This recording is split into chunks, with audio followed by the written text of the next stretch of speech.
विक्रमादित्य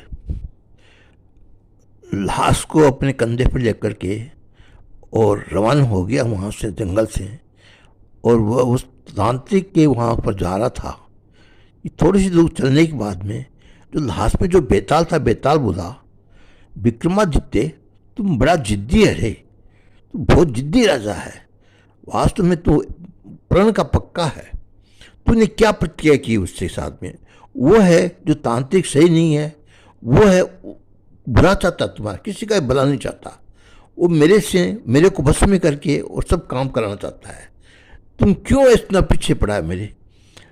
विक्रमादित्य ने कहा, बेताल तू नहीं समझता, मैंने उससे प्रतिज्ञा की है, मैंने उसको वचन दिया है कि मैं तुझे लेके आऊँगा, इसलिए मैं अपना वचन तोड़ नहीं सकता। ठीक है राजा विक्रमादित्य, जो तेरी इच्छा, चल।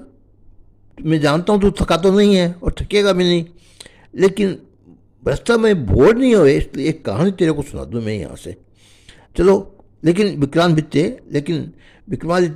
एक बात ध्यान रखना, तुम मुझे बोल गया तो मैं वापस उसी पेड़ के ऊपर चला जाऊँगा और फिर तेरे को लेने के लिए जाना पड़ेगा, इसलिए तुम बोलना मत बिल्कुल ही। विक्रमादित्य चुपचाप रहा। उसने कहा कि एक शेर था, उस शेर न तो दान करता था और न भगवान का नाम लेता था। तो एक दिन उस गांव के अंदर में एक साधु आया। उस साधु को पूछा कि साधु ने, सेठ जी मेरा कल्याण कैसे होगा? सेठ जी ने पूछा, साधु मेरा कल्याण कैसे होगा? तो उन्होंने कहा, आप कुछ तो करो। बोला, मैं कुछ भी नहीं करता। बोला, एक कोई नियम ले लो 12 बरस के लिए, आप वो नियम से करो। तो उसने कहा कि बताओ क्या नियम लूँ? कि तो जो तेरी इच्छा हो। कि मेरी इच्छा तो यही है कि मेरे घर के सामने एक कुम्हार रहता है और वो मेरे खेत के अंदर में मट्टी है, वो मट्टी खोद के लाता है रोजाना, ला के और वो बर्तन बना के बेचता है। तो मैं रोजाना उठ के सीधा कुम्हार का दर्शन कर लूँगा, मेरे घर के सामने ही है। तो साधु ने कहा, ठीक है 12 वर्ष तक यही करो। तो उसने क्या किया सेठ ने कि 12 वर्ष तक रोजाना सुबह उठ करके और कुम्हार के दर्शन किए। कुम्हार का दर्शन करके फिर खाना खा के फिर अपनी दुकान जाता था। तो विक्रमादित्य ऐसा करते करते उसको 11.5 वर्ष हो गए। वो भी बड़ा जिद्दी था, उसने भी पक्का सोच लिया 12 वर्ष तक करना है। तो जब 11.5 वर्ष हो गए तो एक दिन वो जैसे ही गया तो घर से किसान जल्दी चला गया, जल्दी जाके और खेत के अंदर मट्टी खोदने लग गया। खेत में मट्टी खोद रहा था, मट्टी खोदते खोदते उसको एक वहाँ सोने का घड़ा मिल गया, उसमें सोने की मोहरें बड़ी हुई थी। और सेठ जी ने जाकर के और उसके पास में उसका मुँह देखा और कहा, देख लिया मैंने, देख लिया। सेठ जी को उसको मुँह देख करके रोटी खानी थी और बाजार अपनी दुकान जाना था। तो उस कुमार ने देखा कि सेठ जी ने देख लिया।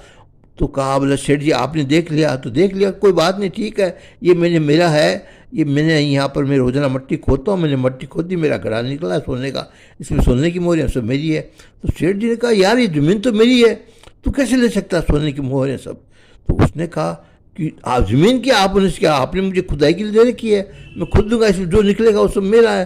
कि नहीं ऐसा नहीं हो सकता। और दोनों आपस में झगड़ने लगे। झगड़ के दोनों सोचा कि भाई पंचायत में जाएंगे तो पंचायत वाले इस सब को सरकार में जमा दे देंगे, ये सोना जितना भी है।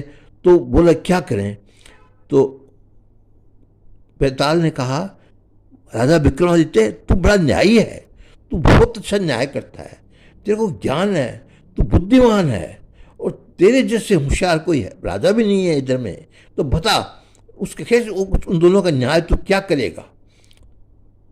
विक्रमादित्य ने क्या, बेताल ये साधारण सी बात है, वो दोनों आपस में लड़ रहे हैं और जमीन उसने दे रखी है और वो खुदाई कर रहा है, तो जो माल निकला है माल में से दोनों आधा आधा कर लेंगे और दोनों अपने घर चले जाएंगे, दोनों ही मस्त है। बेताल ने कहा, विक्रमादित्य तूने बड़ा अच्छा जवाब दिया यार, ये तो कोई सोच भी नहीं सकता था कि ऐसे भी हो सकता है क्या। चलो तुमने बहुत अच्छा जवाब दिया, मैं तुम्हारे जवाब से बहुत खुश हूँ, और अगर तुम्हारा अच्छा जवाब नहीं था तो मेरे सर के तेरे टुकड़े कर देता। चलो राजा तूने बहुत अच्छा जवाब दिया, लेकिन तूने एक गलती कर दी। तू बोला क्यों? तू बोल गया इसलिए मैं वापस अब वहीं जाऊँगा। और फट से उठ करके फर जा करके उस पीपल की पेड़ के लटक गया। और विक्रमादित्य फिर वापस वहाँ से भागा उसको लेने के लिए, और लेने के लिए उसको भाग करके उसके पास गया, उसको फिर वहाँ से नीचे उतार के कहा कि मैं तुझे लेके वहाँ जाऊँगा चाहे तू कुछ ले, विक्रमादित्य तुम मुझे लेके जाएगा ही।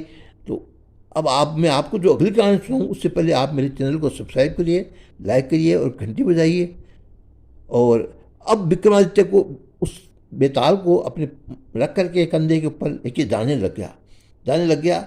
अब अगली कहानी जब तक सुनाऊँ उसके तब तक के लिए जय हिंद।